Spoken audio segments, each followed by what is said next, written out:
Hello दोस्तों, नमस्कार। आप देख रहे हैं जन जन तक न्यूज़ चैनल। पेश है आज की खास खबर। जैसा कि आप जानते हैं, बिल्हौर में गौवंशी मामले में प्रशासन को माननीय क्षेत्रीय विधायक द्वारा 48 घंटे का अल्टीमेटम दिया गया था। आज 48 घंटे बीत जाने के बाद उन्होंने अपने प्रशासन के खिलाफ बड़ी ही सधी हुई प्रतिक्रिया व्यक्त की।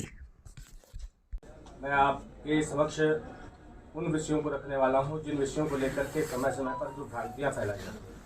अभी कुछ लोगों ने बताया कि जो गौ हत्या का जो यहाँ पर प्रकरण किया जा रहा था, निश्चित रूप से उसमें भारतीय न्याय संहिता BNS 2023 में धार्मिक भावनाएं आहत करना, सार्वजनिक शांति को भंग करना और गैर कानूनी कृत्य, ये तीनों ही शामिल हैं।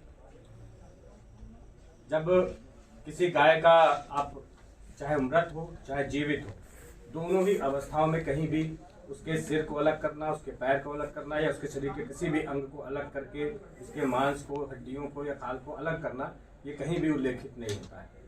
उसमें उल्लेखित है कि अगर गाय उत्तर प्रदेश, राजस्थान, मध्य प्रदेश में गाय गौ पूर्णतः प्रतिबंधित पशु की श्रेणी में रखा गया है वध से।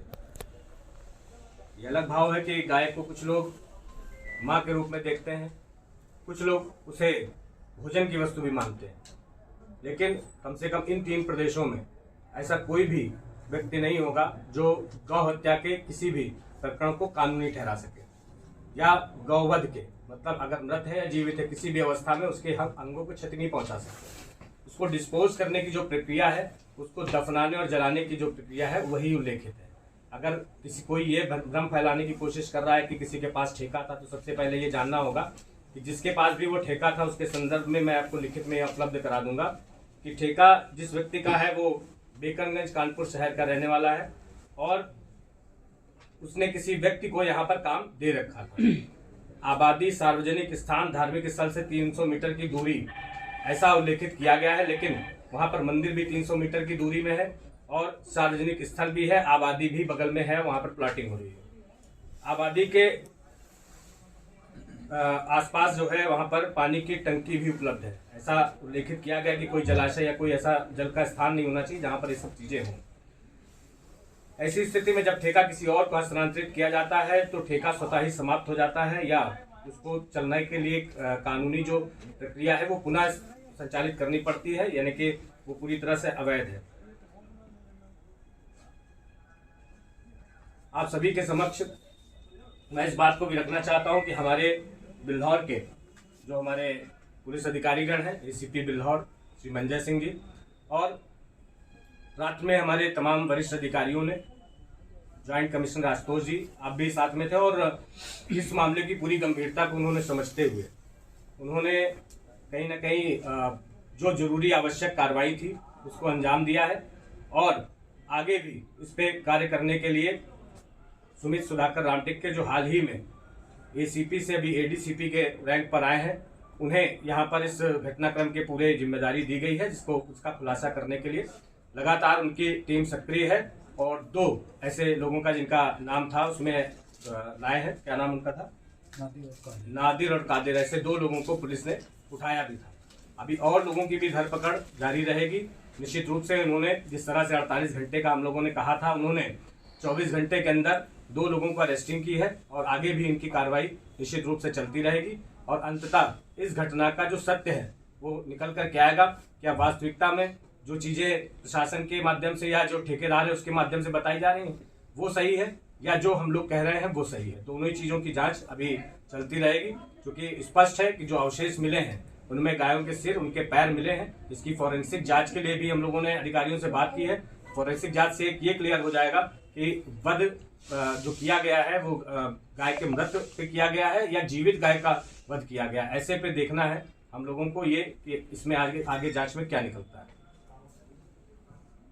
नगर पालिका बिल्हौर वर्तमान और पूर्व की रिपोर्ट दिखाई गई है, उनकी कैसे तो पकड़ गए हैं कि अभी नहीं पकड़े गए? अभी उनकी कोई जानकारी नहीं मिल पा रही है, क्योंकि अगर ये घटना हुई थी जब ये चल रहा था, अगर आपके पास ठेका था तो वहां पर किसी को भी, किसी अधिकारी को भी फोन के माध्यम से ये सूचना देनी चाहिए थी कि हमारे पास इसका ठेका है और उस निश्चित रूप से आगे उस पर बात करनी चाहिए थी। लेकिन तत्काल लोगों ने वहां से भाग जाने में अपनी भलाई समझी, जो कि देखने में भी ऐसा प्रतीत हो रहा है। सिर्फ अस्थि अवशेष ही नहीं, वहां पर हमने एक टीन शेड के अंदर में एक वीडियो में ये भी देखा कि वहां पर खून और खाल और मांस भी पड़ा हुआ है। तो ऐसा कहीं भी नहीं लिखा है, जो जिसके पास भी ठेका, ऐसा कहीं नहीं लिखा है कि इन सब चीज़ों से हम खिलवाड़ कर सकते हैं। आपका बयान बहुत वायरल हो रहा है, जिसमें जॉइंट सीपी का कहना है कि ऐसे सेंसिटिव मामले में ऐसे बयान नहीं देने चाहिए। इस पर आपका क्या कहना है? जब अभी मैंने जब कहा तो जब उनको सेंसिटिव लग रहा है तो निश्चित रूप से जो दूसरे धर्म के लोग हैं उससे आहत हुए होंगे, लेकिन गायों के अवशेष मिलने से हम भी तो आहत हुए हैं। सिर्फ वो लोग जो हमारी बातों से आहत हुए हैं उनकी ही इज्जत की जाएगी, जो हमारी भावनाएं अगर आहत हो रही हैं उसका क्या है? उसको लेकर के तो हम अपना प्रदर्शन कर रहे थे, और सबको अपनी धार्मिक आज़ादी का अधिकार होता है। अभी बकरीद का त्यौहार आता है, तमाम सारे जानवरों का वध किया जाता है त्योहारों में, किसी हिंदू को कोई आपत्ति नहीं होती है, लेकिन गौवध करना, गौ मांस का कहीं ना कहीं दुरुपयोग करना, उसके शव को क्षति पहुंचाना, ये हमारे हिंदू सनातन धर्म के अतिरिक्त संविधान का भी हिस्सा नहीं है। हमारे इस उत्तर प्रदेश के कानून में भी नहीं है कि कहीं गौवध हो, कहीं गोमांस बिके। विपक्ष भी आपके वीडियो को बहुत उठा रहा है। विपक्ष का तो शुरू से एजेंडा रहा है तुष्टीकरण का। उनके लिए तो लगता है कि उनको इस देश के जो 20% लोग हैं वही उनके मतदाता हैं, बस उनको संतुष्ट करने में ही 75 साल निकाल दिए। गांव के गरीब, किसान, बेरोजगार की कभी कोई चिंता की क्या उन्होंने? कभी उन्होंने चिंता की कि अयोध्या की भूमि में जहाँ भगवान राम का जन्म हुआ था, इतिहास में ऐसा दर्ज है, वहां पर भगवान राम का भव्य मंदिर होना चाहिए था।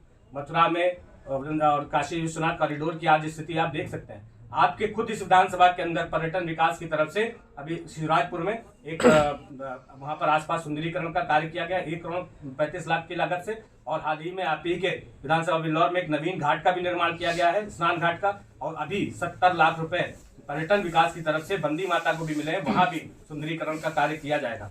सरकार इस कदर आप सभी हिंदू जनमानस की भावनाओं को लगातार बरकरार रखने के लिए उनकी आस्था को सम्मान देने का काम कर रही है, जो पिछली सरकारों ने नहीं किया है। इसलिए आज हम केंद्र की सरकार में पिछले 11 साल से और उत्तर प्रदेश की सरकार में पिछले 9 साल से स्थायित्व है। जिला पंचायत का जो ठेका उठा वो कानपुर के व्यक्ति को दिया गया। 3 दिन से अगर कहीं मामला प्रचलित में था तो ये प्रकाश में पहले क्यों नहीं आया? क्या कोई बचाने का प्रयास कर रहा है इनको? जो आरोपी है, कहीं ना कहीं लापरवाही तो है। अगर किसी को ठेका मिला भी है तो इसकी जानकारी लोकल थाने को भी नहीं है, लोगों को भी नहीं है, किसी को भी तो जानकारी होनी चाहिए कि ये ठेका भी संचालित होता है। हम लोग भी राजनीति में हैं, विधायक हैं, आज हमारे माननीय सांसद भी हैं, जिला पंचायत के तमाम सदस्य हैं, ब्लॉक प्रमुख हैं, लेकिन किसी को भी ये जानकारी नहीं कि इस तरह का भी कोई ठेका होता है क्या।